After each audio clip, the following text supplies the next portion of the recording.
Bon midi à tous. Je vous présente une maladie, comme M. Hébert l'a mentionné, qui est très présente parmi les travailleurs qu'il a nommés. Et pour commencer, j'attire votre attention à des images.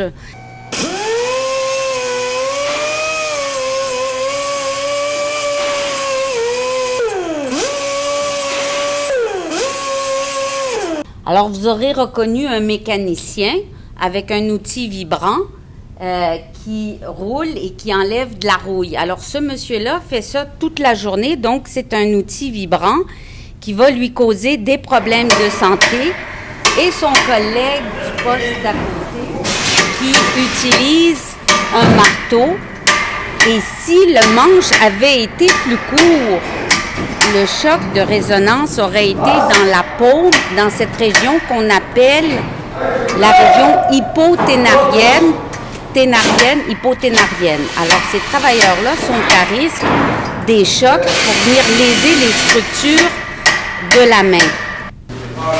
Et ici, c'est son confrère, toujours dans le même garage, qui utilise un outil vibrant.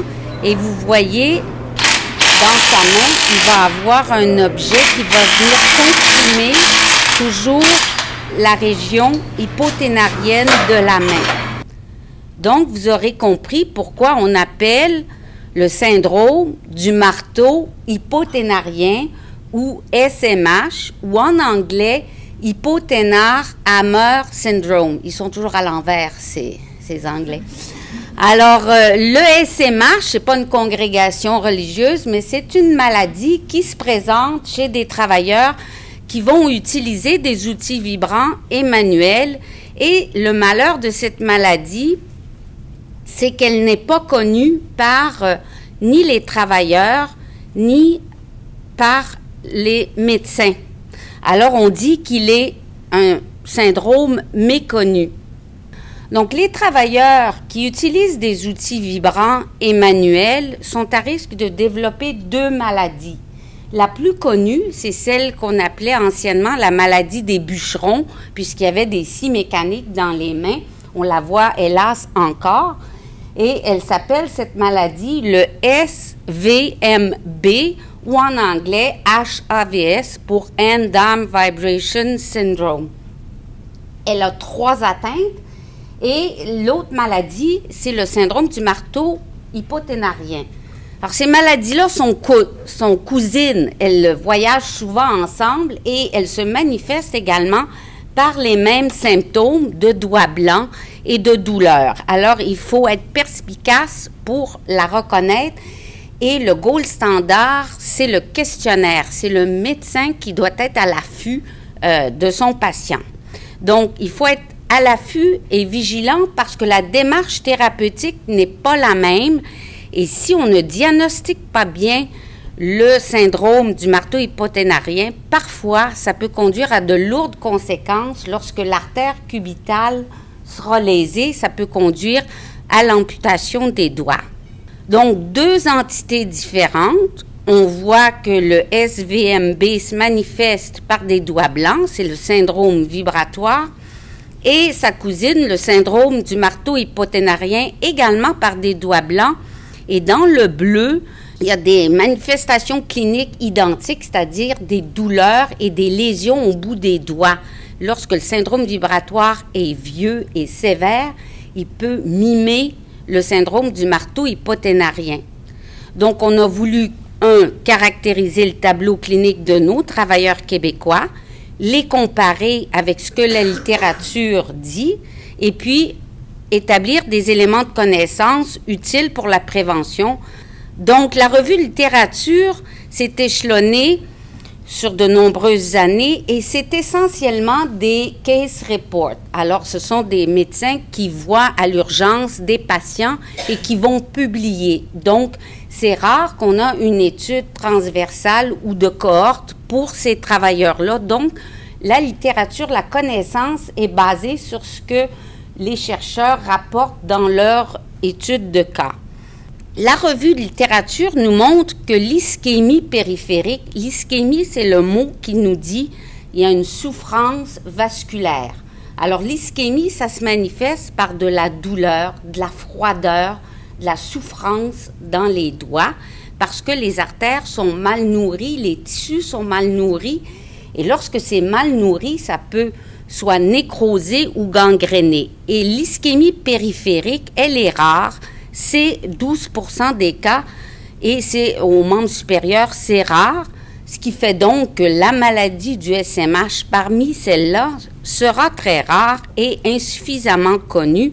À cet égard, il y a un médecin qui a fait un sondage auprès de 27 médecins chevronnés de spécialistes en leur posant un cas hypothétique de syndrome du marteau hypoténarien et aucun n'a été capable d'identifier la maladie. Et ce qui est encore pire, il n'y en a pas un qui a demandé « Mais que fait donc Samuel, Mathieu, Christian et les autres? » Alors, personne n'a demandé l'emploi du travailleur.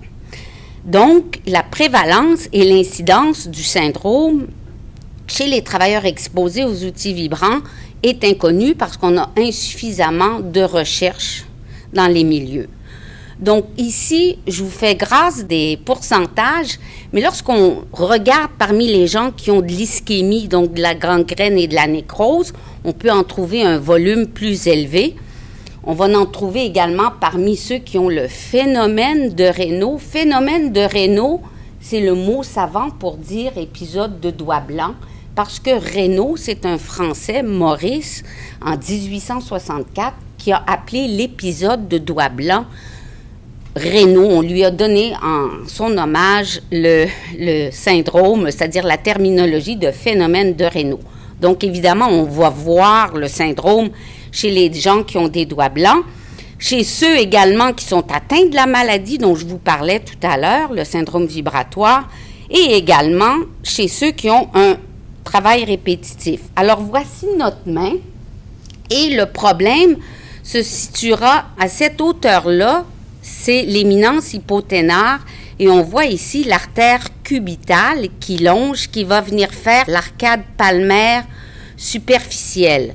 Alors, lorsqu'il y a une lésion ici sur l'artère cubitale, ces doigts, 5, 4, 3, qui sont plus nourris par cette artère, seront les plus atteints. Alors, le travailleur va dire, moi, j'ai les doigts malades au 3, 4e, 5e doigt. Donc ici, voici la maladie installée.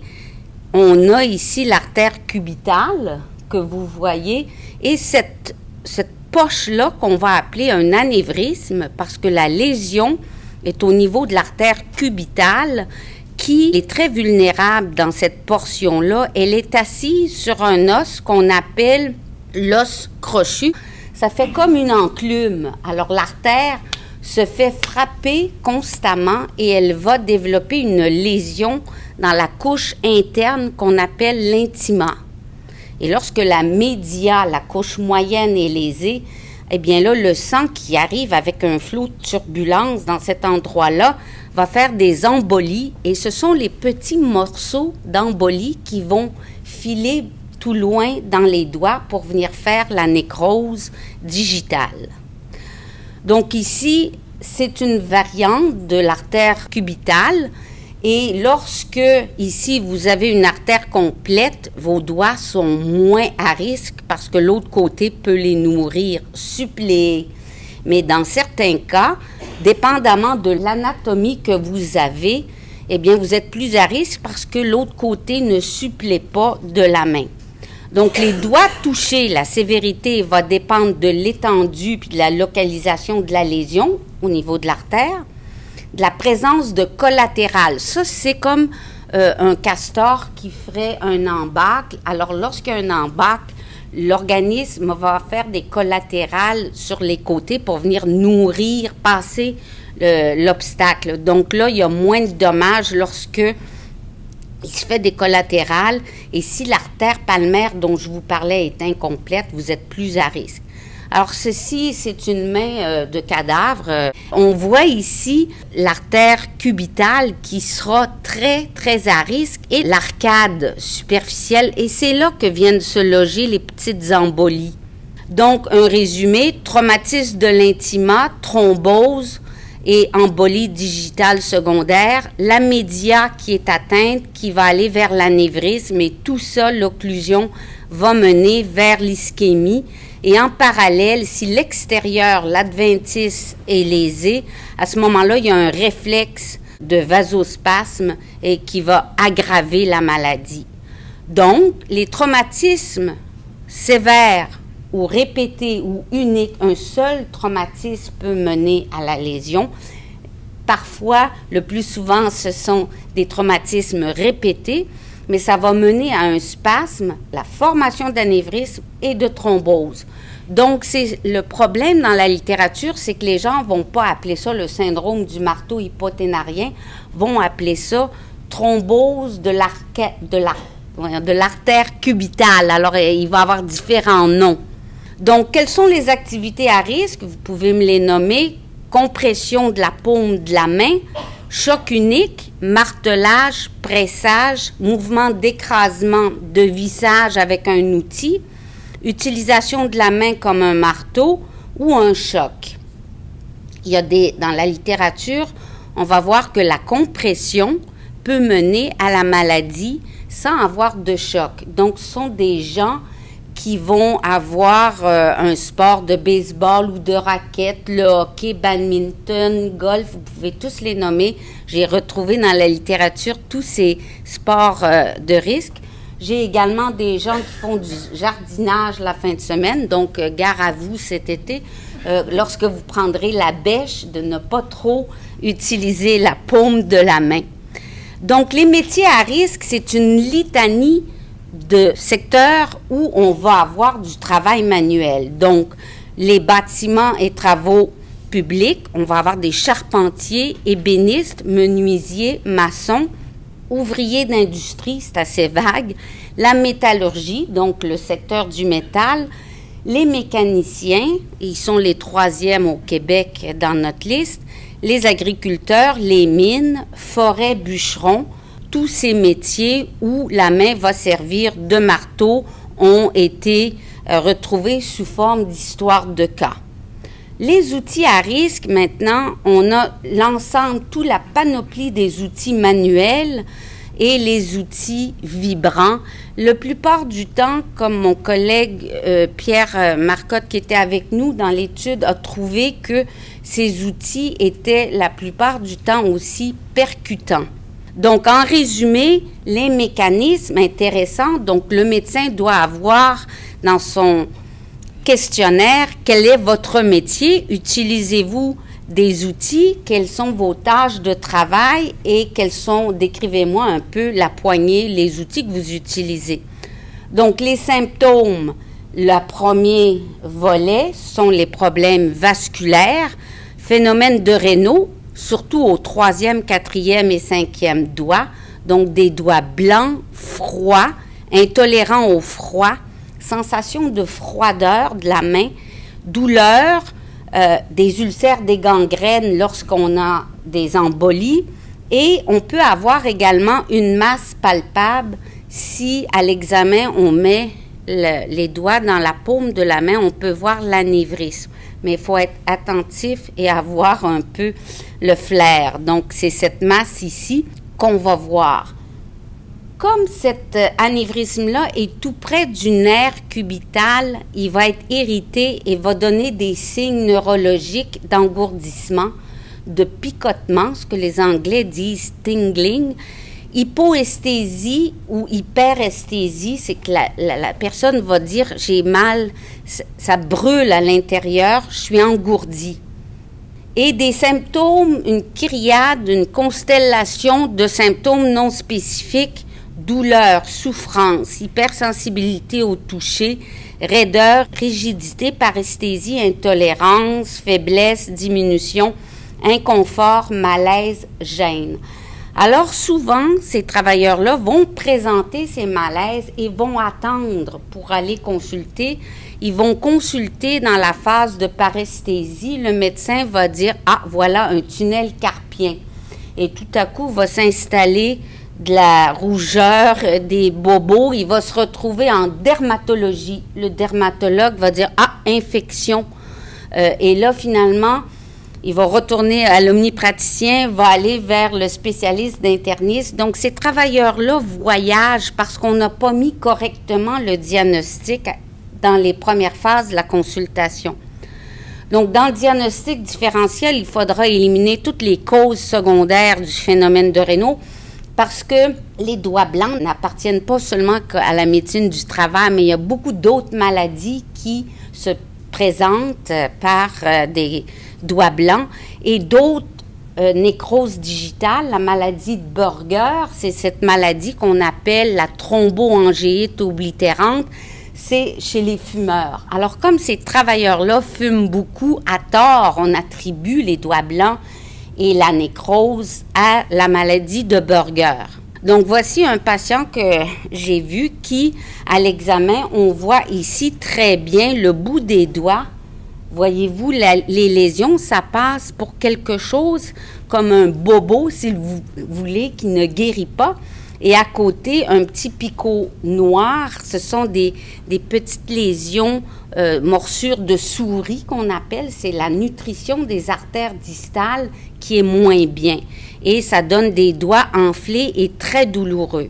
Donc, il faut rechercher les activités à risque et procéder à un test bien simple que vous ferez sans doute à la maison ce soir, qui est le test de Allen. On essaie de vérifier si l'artère est bien nourrie. En comprimant les deux artères, on relâche et on va voir que la main se revascularise bien en deçà de 6 secondes. Alors, voici le test d'Allen. On voit ici que le médecin relâche l'artère et le sang revient dans la main. Mais chez les travailleurs où il y a une thrombose ou une obstruction, le test d'Allen sera positif. On peut aller plus loin dans l'investigation par un écho-Doppler. Alors là, on va demander de voir avec un Doppler si le sang passe bien au niveau des artères de la main et ça peut donner une image en couleur selon l'obstruction. Le médecin va voir l'obstruction. On peut faire un test de plétismographie, c'est-à-dire on essaie de voir si le sang se rend bien dans tous les doigts. On peut faire l'artériographie, qui est le gold standard, l'examen étalon. On va injecter un produit au patient et on va suivre au niveau des membres supérieurs s'il y a une obstruction. Et il y a 2 autres tests ici par tomo ou résonance qu'on fait moins ici au Québec. Donc ici, vous avez une artériographie. Vous voyez ici, la flèche rouge nous indique que l'artère est un peu bombée et c'est un anévrisme au niveau de la main, de l'artère cubitale. On peut dire également ulnaire. Donc, le traitement, il n'y a pas encore de consensus, malheureusement. Il n'y a pas d'études randomisées. L'ischémie aiguë, par contre, requiert un traitement. C'est une urgence médicale parce qu'on ne veut pas perdre le doigt qui ne sera pas nourri. Alors, ce sont les chirurgiens vasculaires qui vont prendre en charge ces patients et c'est une intervention rapide.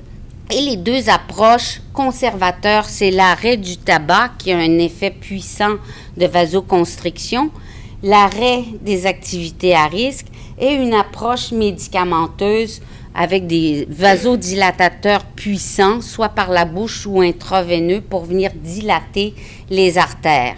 Alors que le traitement chirurgical, il y a plusieurs façons, soit par des blocs pour aller arrêter le spasme du système sympathique, la résection des ganglions, de la sympathectomie ou alors le stripping. On va venir enlever au niveau de chaque artère ce qui la fait se contracter. On appelle ça une microsympathectomie ou alors avec beaucoup plus de voltige, c'est-à-dire la chirurgie microvasculaire où on va venir resséquer le bout malade et mettre un greffon veineux entre les deux ou ligaturer la partie malade.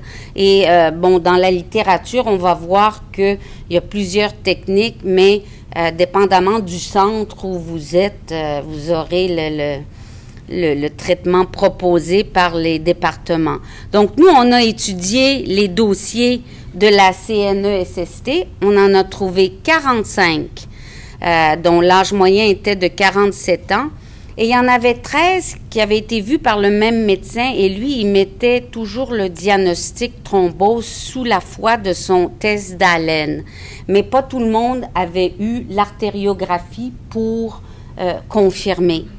Donc, dans ces dossiers-là, on avait une description des outils qui étaient le plus souvent de type percutant, donc des foreuses, des marteaux-piqueurs. On avait plus particulièrement de type percutant. Et la force de pousser donnait également une contrainte mécanique supplémentaire. Et on s'est aperçu qu'il y avait une confusion dans le diagnostic parce que il n'y avait pas de consensus pour la reconnaissance de la maladie. Donc, nos conclusions étaient que le tableau clinique qui était décrit était similaire à ce que nous avions trouvé dans les revues de littérature, que ces gens-là tardaient à être vus et tardaient à avoir le diagnostic, que la relation avec le travail et la recherche des facteurs déclenchants n'était pas toujours faite. Nous, on a travaillé à partir des dossiers papier. Alors, c'est ce qu'on a constaté, qu'il y avait un retard, que le diagnostic était souvent, le premier était la maladie de Burger dont je vous ai parlé tout à l'heure chez les fumeurs, et le délai et une constellation aussi de médecins consultés. Ça allait du dermatologue à l'orthopédiste, au médecin interniste. Il y avait plusieurs médecins. Donc, en conclusion, les mécaniciens, les travailleurs de la construction, comme vous avez vu, du métal, et les mécaniciens et le secteur de la transformation sont à risque. Les chocs et la vibration sont responsables de la pathologie. Les chocs, on comprend. La vibration, on comprend moins bien. Est-ce que c'est un phénomène de résonance? Et il reste à avoir un consensus médical sur le suivi clinique. Si on n'intervient pas, on risque d'avoir ce mécanicien que nous avons vu il y a quelques années qui a dû subir une amputation parce qu'il avait consulté et on disait que c'était une maladie qui était pas aussi grave qu'elle ne l'était. Donc, nos recommandations, c'était de sensibiliser les milieux de travail et les cliniciens, cibler les milieux les plus à risque, sans doute la construction puis la mécanique, encourager l'identification précoce. Alors, la balle est beaucoup dans notre camp pour aviser les cliniciens, partager les connaissances, mettre à la disposition des travailleurs, des employeurs des documents de vulgarisation, puis envisager avec votre bon vouloir les enquêtes et des études pour le documenter dans les milieux de travail québécois. Alors, je vous souhaite une belle journée. Merci.